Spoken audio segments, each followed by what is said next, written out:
Então, amigos, sejam bem-vindos a mais um programa Medicina Moderna, diretamente aqui da Clínica Bernini, em Caxias do Sul. E nós estamos falando sobre odontologia com a doutora Simone Bardini, que nos recebe aqui no seu consultório, muito gentilmente, e vai nos falar hoje sobre problemas de oclusão. Doutora, esse problema de oclusão, quais são as mais formações que existem em crianças e qual é que é a importância dos pais trazerem as crianças precocemente no seu consultório ou em consultório de odontologias? As maloclusões, né, nessa idade, entre 6 a 12 anos, de forma simplificada, eu diria que é problemas de mordida aberta, que são aqueles problemas decorrentes de hábitos deletérios. Por exemplo, quando a criança chupa o dedo ou uso prolongado da chupeta. Então acaba dando uma má formação, né, no palato, no céu da boca, desencadeando a mordida aberta, que também pode ser um problema genético. Também a mordida cruzada, que é o caso da nossa pacientinha Isabelle, que nós vamos mostrar. A mordida cruzada acontece quando a arcada superior é menor que a arcada inferior. Na verdade, a arcada dentária ela é muito similar a uma caixa de sapato, onde a tampa é maior que a base, é maior que a caixa. Então, assim deveria ser a arcada dentária, a maxila maior que a mandíbula. Quando a mordida é cruzada, ocorre ao contrário. Algum dos lados, direito ou esquerdo, ou até a parte anterior, cruza por cima da parte de cima. E é um problema muito severo se não for tratado precocemente. Entre outros problemas nessa idade, também as discrepâncias ósseas, quando as bases ósseas crescem de forma desequilibrada. Então, também é um problema muito importante e deve ser tratado precocemente. Esse precocemente que a senhora fala, esse tratamento precoce, ele exatamente de que a senhora se refere? Seria então mordida aberta, mordida cruzada. Mas o tratamento é feito com aparelhos? Sim, o tratamento é feito com aparatologia móvel. E existe assim vários autores com várias técnicas diferentes. Então, o mesmo profissional pode chegar a um resultado excelente usando técnicas diferentes. Cabe ao profissional ter senso e conhecimento e escolher uma técnica que possa resolver o problema de cada caso. A Isabelle apresenta então um quadro de mordida cruzada seguida de apinhamento dentário. Então eu usei um aparelhinho que vai abrir a arcada dentária dela, ao mesmo tempo vai dissipar o apinhamento e vai descruzar a mordida. Muito bem. A senhora vai nos mostrar agora aqui de que tipo nós estamos falando? Então essa é a Isabelle. Conta pra nós, Isabelle, quantos anos você tem? Eu tenho 8 anos. E você está gostando de usar aparelho? Sim, ele é muito bom. Não tá machucando? Ou de vez em quando machuca um pouquinho? Não, é muito bom de usar. Eu lembro que quando você veio aqui a primeira vez, você estava ansiosa para colocar aparelho, né? Uhum. Então, você tira o aparelho pra gente mostrar? Então, esse aparelho que nós estamos usando na Isabelle, ele possui um parafuso na parte central. Através desse parafuso é feita a ativação. Então, no parafuso central é feita a ativação e gradualmente vai abrindo essa abertura bem do centro do palato, que seria do céu da boca. Na medida que vai abrindo, vai dividindo os ossos do palato, do céu da boca, e promovendo o descruzamento da arcada e dissipando o apinhamento, criando um espaço do perímetro do arco, aumentando a extensão do arco dentário. Esse tipo de aparelho, em média, é usado de 12 a 24 meses. E depois a gente aguarda um período e acompanha o paciente para avaliar se há necessidade do uso da parodontologia fixa, que é a ortodontia. Então abre bem grande, então ele abrange todo o céu da boca, né, todo o palato. E normalmente ele não causa dor, porque nesse período, como ela está em crescimento, há uma reorganização da musculatura e acaba proporcionando um crescimento sadio. Então não há força diretamente no dente. As forças, elas são bem lentas e indolores. Já na ortodontia, que é um passo posterior, as forças elas são bem ativas nos dentes e acabam promovendo a movimentação dentária e as mudanças nos arcos dentais. Eu estava vendo o aparelho que a senhora estava mostrando aqui, né, da nossa modelo, da nossa querida. Ele é um perfeito aparelho de uma área de engenharia, né, doutora? Ela é uma peça construída sob medida, né, as medidas que a senhora tira aqui no seu consultório, né? Ou seja, para cada aparelho existe uma boca que se encaixa perfeitamente, né? Esse aparelho não serve em outra pessoa, é claro, né? Mas a gente vê que isso aqui, a senhora tem um auxílio muito grande da engenharia, né? De construir um aparelho como esse aqui, que se encaixa perfeitamente e que não deixa a pessoa incomodada, vamos dizer assim, como a criança disse, né? Com esse aparelho, ele precisa ser ajustado. Quantas vezes a criança precisa vir ao seu consultório por mês, por exemplo? Olha, depende de cada caso. Geralmente de uma, duas vezes por mês já são suficientes para fazer a ativação. E quanto à confecção do aparelho que você mencionou, é bem importante, porque nós tiramos o modelo individualizado de cada boca, mandamos para o laboratório onde é confeccionado. E sim, cada aparelho é feito especificamente para cada paciente e vai tratar cada caso de acordo com a problemática, né? Isso é muito importante. Uma coisa aqui que me chama a atenção, por exemplo, uma criança, né, em casa, de que forma que os pais podem detectar que uma criança precisa de um exame de odontologia no consultório para saber realmente que eles podem ver anteriormente de trazer a criança ao consultório? Que tipo de coisa eles podem saber? Olha, meu filho tem um problema, o que eles podem ver?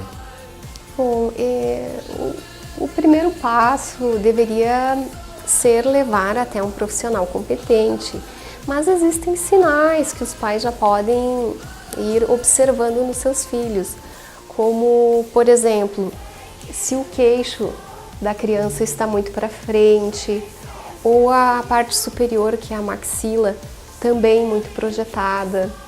Se o filho tem hábito de respiração bucal, né, se tem hábito de roer unha, ou então aquela criança que não consegue morder com os dentes da frente, usa sempre a lateral da arcada, é um sinal bem importante de que algo errado está acontecendo. Muito interessante. Qual é que é o melhor, o aparelho móveis ou fixos? Olha, de um modo geral, pode-se dizer que ambos são importantes, porque cada aparelho trata um tipo de maloclusão. Então, o aparelho móvel, ele é mais aplicado às crianças, né? E o aparelho fixo é aplicado então a adultos e adolescentes. Um não substitui o outro. Então, na verdade, primeiro é utilizado o aparelho móvel e, se necessário, posteriormente é feita a utilização do aparelho fixo, que vai complementar o tratamento. A gente falou sobre, né, identificar problemas precocemente, né, sobre a importância dos pais trazerem os filhos quanto antes melhor para um exame na odontologia. Mas vamos dizer assim, a gente sabe até que ponto uma pessoa adulta, até que idade pode usar um aparelho como esse? Bom, esses aparelhos móveis, eles são bem restritos a crianças, mas os adultos, a gente tem N opções de aparelhos atualmente. Então, há um tempo atrás, nós conseguíamos tratar apenas pessoas, pacientes em fase de crescimento. Hoje em dia, não existe um limite. Então, podemos conseguir resultados muito bons em pacientes adultos. Eu tenho, na clínica, eu trato uma paciente com 73 anos e o resultado, sim, está fantástico, ela contribui. Então, depende também bastante do perfil do paciente, se é um paciente colaborador, se comparece nas manutenções, porque o aparelho sozinho em boca não faz resultado nenhum, né? É necessário comparecer mensalmente para fazer os ajustes. Isso é muito importante, doutora. Hoje em dia que a atividade, né, dos adultos, a terceira idade, né, está cada vez mais alongada, até porque as pessoas estão vivendo mais, com mais qualidade de vida, é muito importante, né, essa questão de tratamento, de o belo sorriso, né?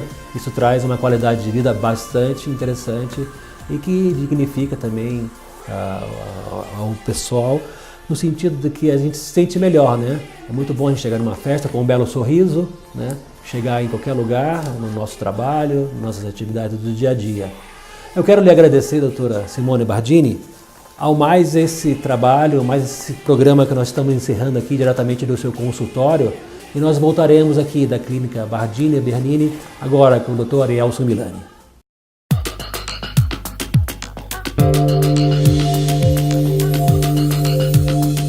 Então, pessoal, voltamos com a segunda parte do nosso programa especial sobre rinoplastia, diretamente aqui da Clínica Bardini e Bernini.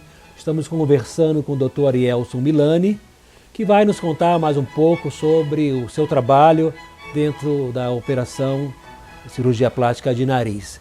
Hein, doutor, nós estávamos falando na primeira parte, que passou na semana passada, né, sobre o seu trabalho, né? Eu gostaria que o senhor enfatizasse essa questão. Por que o senhor se tornou cirurgião plástico? Bom, quando eu entrei na adolescência, o meu nariz começou a ficar um pouquinho maior do que eu gostaria. Tinha um calombinho, a ponta era para baixo. E eu comecei a sofrer com isso. Tinha 13 anos.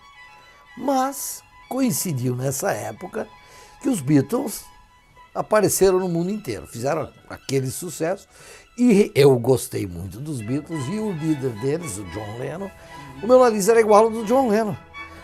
E ficou bom. Tu ter o nariz igual ao do teu ídolo, né? Esquecia de querer mudar, até acabei tendo orgulho de ter o nariz igual ao do John Lennon. Mas aí tá, o tempo foi passando, estava com 24 anos na residência no Hospital de Clínicas. E o professor disse, não vai operar o nariz. Ele estava operando de todos os residentes que tinham qualquer coisa no nariz, assim. E eu já tinha passado a fase dos Beatles, né? Eu quis, mudou meu nariz. Eu olhei no espelho e pensei assim, se eu conseguir fazer os outros sentirem a mesma coisa que eu estou sentindo agora, que profissão bem boa é essa? Então é isso que eu te digo, Galvão. Eu me sinto com vocação mesmo para isso, porque eu senti a sensação boa. E tu vê, hoje eu tenho 2 filhos que são cirurgiões plásticos. Quanta coisa na vida, até dos que vão vir a partir dali, vão ser mudadas porque eu fiz uma plástica. Então tu vê que muda a tua vida e muda a vida de gerações que vão vir dependendo do... Quer dizer, por que o meu filho é cirurgião plástico? Se eu fosse um cardiologista, provavelmente ele não ia ter esse contato com a cirurgia plástica, ter gostado e ter seguido, né? Então, na minha vida foi um momento muito importante a modificação do nariz.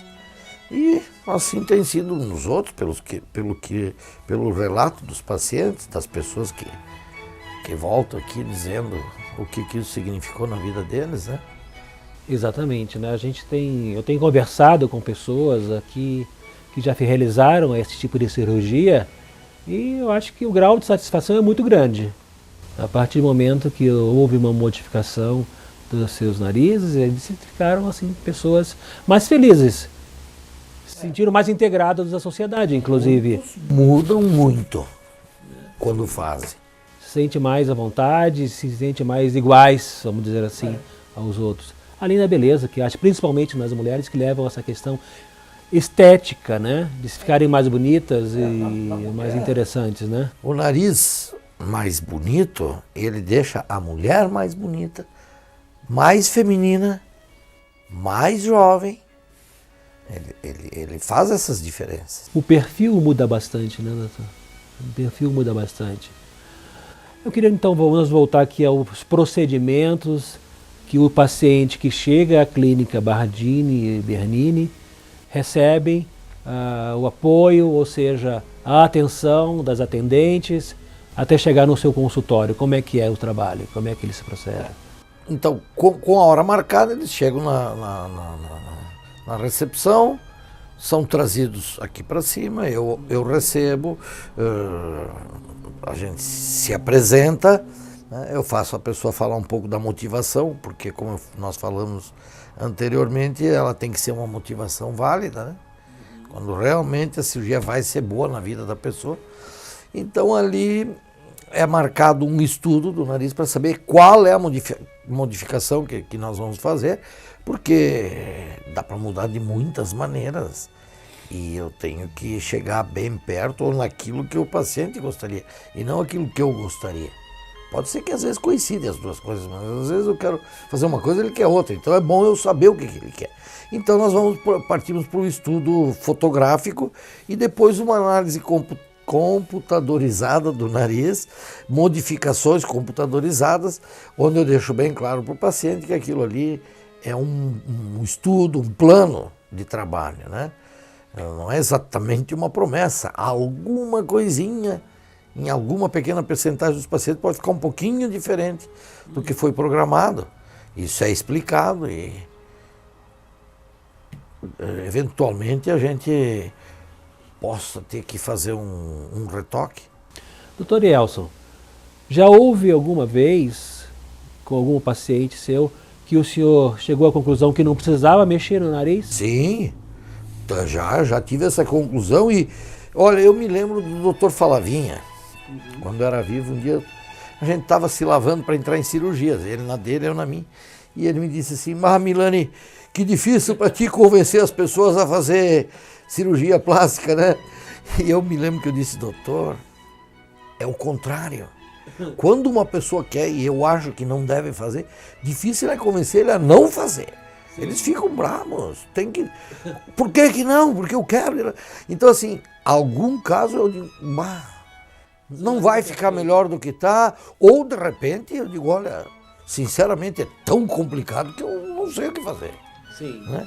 Então, assim, eu procuro ser bem sincero. Quando eu acho que a chance de não ficar boa é grande, eu já digo e prefiro não fazer. E até, às vezes, tem que trabalhar para convencer a pessoa a não fazer.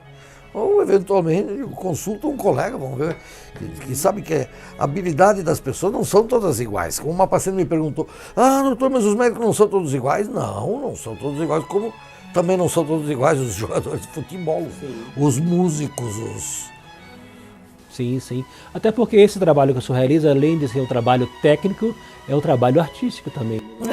E aí tem a visão de cada um. Isso. Eu sei a questão da vaidade na nossa comunidade, né? Na nossa sociedade hoje, é uma questão bastante relevante em relação à cirurgia plástica. Até que ponto a vaidade impõe a pessoa de realizar um trabalho como esse? É que primeiro tem que fazer pensar filosoficamente sobre a vaidade, né? Então a vaidade pode ser uma coisa bem ruim na vida de uma pessoa ou pode ser uma coisa boa, né? Então essa mudança que alguns querem, elas têm um fundamento porque eles vão se sentir melhor. Agora, quando o objetivo é que de uma forma ou de outra, uma outra pessoa fique ressentida, e aí é um aspecto bem negativo da vaidade, eu não gosto de participar desse tipo de situação.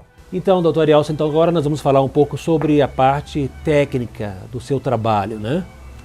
Nos conte qual é que é assim, essa prioridade. Então a pessoa vem aqui, o senhor faz o estudo, então marca a cirurgia, faz todos aqueles procedimentos que são os exames médicos a serem realizados. E aí a pessoa vai lá no centro cirúrgico e o senhor realiza o trabalho de que forma? Bom, a cirurgia tem caráter ambulatorial, né? O paciente chega, faz uma anestesia mista entre anestesia local e com o anestesista, que transforma a situação numa situação muito suave para o paciente. Ele dorme, dali a pouquinho ele acorda, a cirurgia está feita. Então a gente infiltra o nariz com uma substância que vai fazer com que ele sangre muito menos e que vai segurar ali o anestésico local também, junto com a outra anestesia. Então quando termina a cirurgia, ele está anestesiado, então não dói, né? Bom, aí então pelas narinas a gente solta a pele e vai modificando as estruturas internas pela narina, sem ter que abrir a pele. Então assim, muda-se os ossos próprios do nariz, que é a parte alta do nariz, depois a parte baixa, que é um conjunto de vários tipos de cartilagem. Então cada cartilagem vai receber seu tratamento para o nariz ficar adequado ao que a gente propôs no estudo, ao que o paciente quer e a própria estrutura do paciente, né? Termina a cirurgia ali, porque normalmente é uma cirurgia de meia hora, uma hora e meia no máximo, né? Feito um curativo, um gesso, que é mais ou menos do tamanho do nariz, um pouquinho maior. Esse curativo eu seguro 10 dias no meu paciente. E eu não acho bom ficar trocando muito seguido esse curativo, eu seguro o mesmo 10 dias. Aí quando tira, talvez precise fazer algum tipo de contenção com micropore, mas na maioria das vezes não precisa. Ele vai estar inchado, incha um pouco mais depois que a gente tira o curativo, mas aí questão de dias já começa a melhorar e o paciente já, muitas vezes o paciente já nota na hora que tira, até com o gesso eles notam que mudou para melhor, né? Então, depois da cirurgia, o paciente tem que ficar no ambiente hospitalar, uma média de 2, 3 horas, até ficar se sentindo bem bom. Tem uns certos critérios para liberar um paciente. Ele come alguma coisa, medidas, sinais vitais, está tudo bem, vai para casa. Aí em casa ele vai ficar, eu gostaria que ficasse os 2 dias num repouso bem, assim, praticamente na poltrona, na cama. E depois, então, do 3º dia em diante, quase tudo volta ao normal. Fica com o curativo até uns 10 dias, mas pode sair para cá e para lá, vai fazer suas atividades, serviço de escritório pode fazer, né? Só é ruim se ele tiver que se expor ao sol ou alguma fonte de muito calor, né? Que aí, então, a gente pode ter problema no nariz. Então, como o senhor falou, esse procedimento, o paciente não precisa ficar internado no hospital. Após 2 a 3 horas feita a cirurgia, ele já vai para casa e dentro do estabelecimento toma algum remédio, doutor? Toma alguma... Sim, ele tem que tomar uma medicação para evitar que dê uma infecção. Né? E se por acaso a dor, para a pessoa, se a pessoa é um pouco mais sensível, então a gente combate a dor da pessoa para ter uma situação um pouco mais confortável. Mas normalmente é muito raro o paciente dizer que dói. Sim. Normalmente eu não usei a medicação que foi prescrita. Normalmente é o que eles dizem. E para o rosto do paciente voltar ao normal, para ele ver totalmente o trabalho que foi realizado, quanto tempo leva para desinchar? É que a recuperação é dividida em várias etapas, né? Desincha... assim, o inchaço mais importante desaparece cedo, mas ainda fica um outro inchaço que é da cicatrização óssea, que é um inchaço duro. Então assim, 2, 3 meses depois ele ainda está melhorando e vai melhorando vários meses. Mas normalmente, na maioria dos casos, quando tira o gesso, 10 dias depois da cirurgia, quando tira, a pessoa já nota a diferença. E nota bem. E pode levar, então, a partir de tirar o gesso, uma vida normal, tranquila, com suas atividades todas. Sim, só que nos primeiros meses ele é a maioria das cirurgias ele é frágil, os primeiros 2 meses. Então, atividades que possam acontecer de levar uma batida no nariz, um trauma assim, é bom evitar, porque ele pode quebrar, porque na verdade na cirurgia a gente solta as peças e elas começam a se fundir com a cicatrização do osso, da cartilagem. Isso não está forte antes de 2 meses. Muito obrigado, Dr. Elson Milani. Nosso programa Medicina Moderna, que é feito aqui diretamente do consultório da Clínica de Odontologia e Cirurgia Plástica Bardini e Bernini. Nós esperamos que nossos telespectadores tenham aprendido um pouco mais sobre cirurgia plástica, a rinoplastia, que é a cirurgia do nariz. E não perca, pessoal, o nosso próximo programa na sexta-feira, às 20h30, aqui na sua TV Caxias, canal 14, Medicina Moderna. Até lá!